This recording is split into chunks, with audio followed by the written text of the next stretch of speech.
Why do so many people diet hard, do endless cardio, and still struggle to lose fat? Because they don't know how many calories their body actually needs. Before you try to lose fat, you need to know where you are starting from. Yet many people jump into extreme diets and cut calories blindly without knowing their maintenance level. That's a mistake. So in this video, I'll show you exactly how to calculate your maintenance calories and set yourself up for successful fat loss. Hey everyone, it's John from Right Time Fitness. In my previous video, I covered the foundation of fat loss. Today, we are taking the next step, calculating your maintenance level. Your maintenance calories are also called your total daily expenditure. This is roughly the amount of calories your body burns per day to maintain your current body weight. And one of the easiest ways to estimate this is by simply using an online calculator. Now, let me show you exactly how to calculate your total daily expenditure. So here we go with the calculation. What I'm gonna do is just open a Google page and then just enter TDEE calculator. There are a few ones. I will use the first one.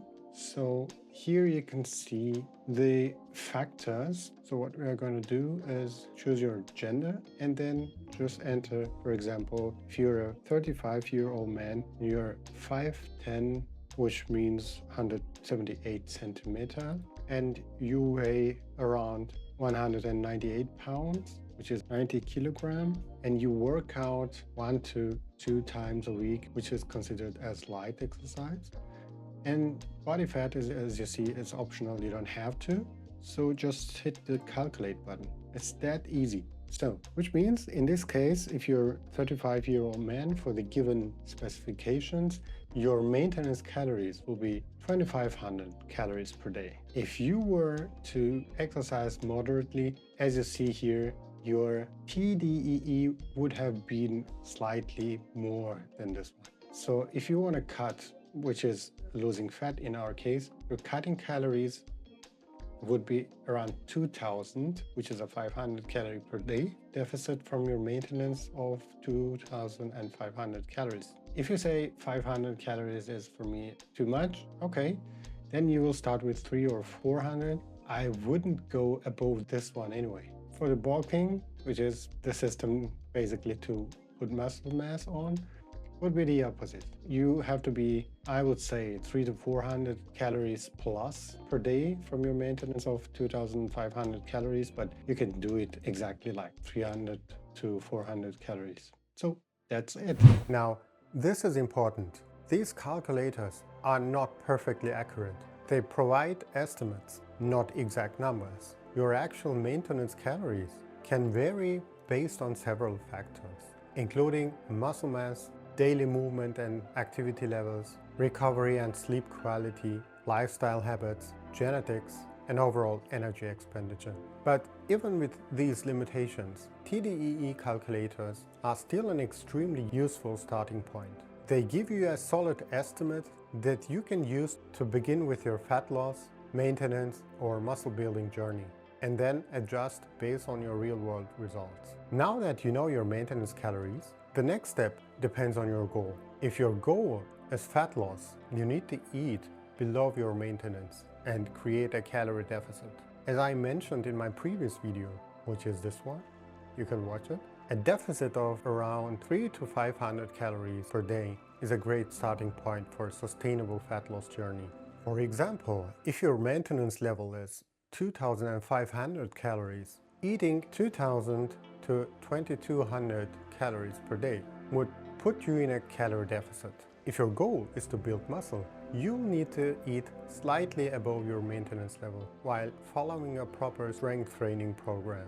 A small calorie surplus is usually enough to support muscle growth. At the end of the day, the most accurate numbers are your own results. Use the online calculator as a starting point and follow the plan for a few weeks, at least 4 to 6 weeks. If you're not losing fat, you need to create a bigger calorie deficit, either by moving more, which is increasing the expenditure, or simply by eating less, which means lower numbers of calories intake, or combination of both. If you're losing fat over a certain period of time, a few weeks, let's say, congratulations. you found a calorie deficit for yourself that works for you. Remember, calculators give estimates. Your body's response gives you the real answer. Track your progress, make small adjustments, and let your results guide the process. Now, on the paper, theoretically, the math itself is relatively straightforward. Roughly speaking, 1 pound of body fat contains around 3,500 calories. So if you maintain a 500 daily calorie deficit, that adds up to 3,500 calories per week. Meaning, in theory, you lose about a pound of fat per week, and over a month, roughly 4 pounds. And as I mentioned in my previous videos, the time actually you need to lose fat is not that long. Let's say a few weeks, a few months, let's say even a year. The time will pass regardless. So why not start now? But real life is messier than a mathematical model. Fat loss is rarely perfectly linear. And this is where people panic too quickly. Your body weight can fluctuate because of water retention, stress, poor sleep, hormones, sodium intake, inflammation, glycogen storage, and changes within your activity levels. That means you can temporarily hold more water or maintain the same scale weight even while still losing body fat. And that's exactly why relying on daily scale weight can sometimes be misleading. Now, don't get me wrong, take it as a data, like a daily data, but just don't judge the process over these numbers. This is also why I track my waist measurements alongside my body weight. I'll explain that in another video very soon. So if you're starting a fat loss phase or want to start with the fundamentals. Estimate your maintenance calories, we just learned it. Create a moderate calorie deficit. Track your body weight. Monitor your waist measurement. And give the process enough time before you think something is broken. In the next video, I'll cover how to eat properly and what you should be eating. And after that, in the upcoming videos, I'll explain how waist measurement relates to fat loss and why tracking it can be useful. I will also discuss the importance of daily steps and how they can help you get lean. So this is Right Time Fitness. It doesn't matter if you're 18 or 60 plus. It doesn't matter how many times you failed. It doesn't matter how far you let things go. The right time to start is when you decide. And maybe that's now. Follow along with me, one step at a time. And if you found value in this video, give it a thumbs up and tell me in the comments which topics you'd like me to explain in detail.